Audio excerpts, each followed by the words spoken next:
तो गाइज आज का वीडियो काफ़ी ज़्यादा इंटरेस्टिंग होने वाला है क्योंकि आज हम बात करने वाले हैं कि भाई इलिया टपोरिया की फाइट होने वाली है किसके साथ मालूम है? जस्टिन गेजी के साथ। एंड इलिया टपोरिया का जहां तक है कि भाई उनका ब्रेकअप होने वाला है, उनका डिवोर्स होने वाला है, शायद कंफर्म न्यूज़ नहीं है, उनकी पत्नी के साथ। तो अगर ऐसा हुआ तो यहाँ पे मुझे गाना याद आ रहा है, 500 दूंगा तो रात भर लूंगा। भाई वो जस्टिन गेजी को देख के यही वाला गा रहे होंगे गाना कि अब तो मिल तेरे को मैं बताता हूँ। भाई वो बहुत बुरी लेने वाले हैं जस्टिन गेजी की अगर ये न्यूज़ सच हुई तो। और बाकी भाई लाइट वेट डिवीजन में चल क्या रहा है इसमें, मतलब कि चल क्या रहा है, मतलब दो फाइटर्स ऐसे हैं लाइट वेट डिवीजन में जिनकी फाइट फिक्स नहीं है और बाकी सारे फाइटर्स की इस समय फाइट फिक्स हो चुकी है। तो भाई सबसे पहले हम बात करेंगे इलिया टपोरिया वर्सेस जस्टिन गेजी की फाइट के बारे में। ऐसा बोला जा रहा है कि जस्टिन गेजी वर्सेस इलिया टपोरिया की जो फाइट है वो जनवरी में हो सकती है। पैरामाउंट के साथ जो डील हुई है $7 बिलियन की, उसका जो सबसे पहला इवेंट होगा उसमें इनकी फाइट रखी जाएगी। बट अगर ऐसा हुआ और इलिया टपोरिया की जो वाइफ है उनके साथ इनका डिवोर्स या फिर स्प्लिट होने का डिसीजन, ये भी दोनों बातें अगर सच हैं, तब तो भाई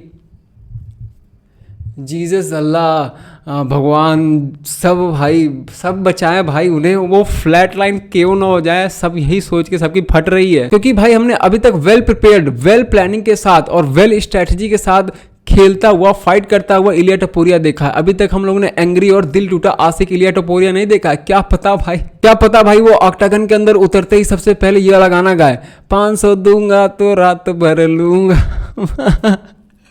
भाई ये मीवर इतने भोसड़ी वाले हैं ना भाई, मतलब मेरे को तो खुद हंसी आती है। ये वाला गाना मेरे फीड पे आके बार बार मेरा दिमाग खराब कर दिया है। बाकी अगर ये न्यूज़ सही है तो भाई समझ लो कि जस्टिन गेजी की पेटी बनने वाली है। कोई भी नहीं, 90% चांस है कि भाई मतलब कि जस्टिन गेजी की मतलब पेटी बनी जाएगी। और अगर जस्टिन गेजी समहाउ सरवाइव कर जाते हैं और अगर ये फाइट जीत जाते हैं तो भाई मिरेकल है भाई, ये मिरेकल। और बाकी अब हम बात कर लेते हैं दूसरे लाइट वेट डिवीजन के फाइटर्स के बारे में। तो देखो भाई, चार्ल्स ओलिवेरा की गेमरॉड के साथ फाइट फिक्स हो चुकी है, उनकी फाइट अब जल्दी ही होने वाली है। एंड अरमान सारुकिन की डैन हुकर के साथ फाइट फिक्स हो चुकी है। और भाई ये दोनों के बीच में तो अलग ही चल रहा है, दोनों बोल रहे हैं, अरमान सारुकिन एक तरफ से और दूसरी तरफ से डैन हुकर की भाई UFC PI में हम दोनों के साथ सिक्योरिटी रखो, नहीं तो अगर हम दोनों एक दूसरे को देख लिया तो भाई हम दोनों एक दूसरे को मार डालेंगे, हम लोग को एक्स्ट्रा सिक्योरिटी चाहिए। तो उसके ऊपर रिप्लाई देते हुए डेना वाइट ने बोला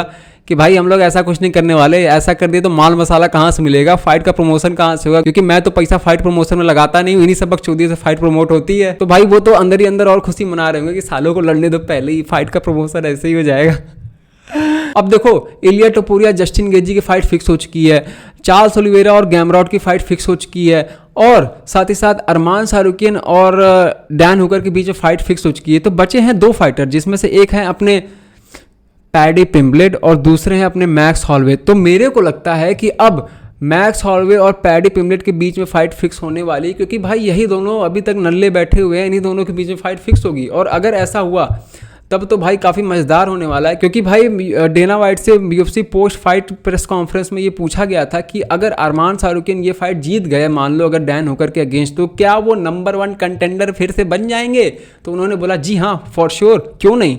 तो भाई अगर वो फिर से नंबर 1 कंटेंडर बन गए तब तो मज़ा ही आ जाएगा, तब तो भाई ये फाइट होने से कोई भी नहीं रोक सकता। और तुम लोग क्या लगता है कि अगर अरमान सारुकिन और इलिया टपोरिया के बीच में फाइट हुई, जिसके चांसेस दिख रहे हैं, क्योंकि भाई मेरे को लग रहा है कि वो डैन हुकर को हरा सकते हैं, तो तुम लोग क्या लगता है कि क्या दिल टूटा इलिया टपोरिया अरमान सारुकिन की फाड़ सकता है? और बाकी तुम लोग का इस पूरे लाइट वेट डिवीजन के खिचड़ी के ऊपर क्या ओपिनियन है, कमेंट बॉक्स में छोड़ते आना। तब तक के लिए मिलते हैं नेक्स्ट वीडियो में, बाय। तो भाई जाते आते मैं बात करना चाहूंगा मेरी पिछली वीडियो के बारे में, जिसमें मैंने ये बताया था कि कैसे लोगों का मेल्ट डाउन हो रहा है इंडिया के या फिर बाहर के एनक्लेव की हार के बाद। उसमें भाई ये फाइटिंग गेम है, इसके ऊपर आप लोग इतनी बकचोदी क्यों कर रहे हो? वो तो तुम्हारे देश का फाइटर नहीं, इतना रोना बंद करो भाई।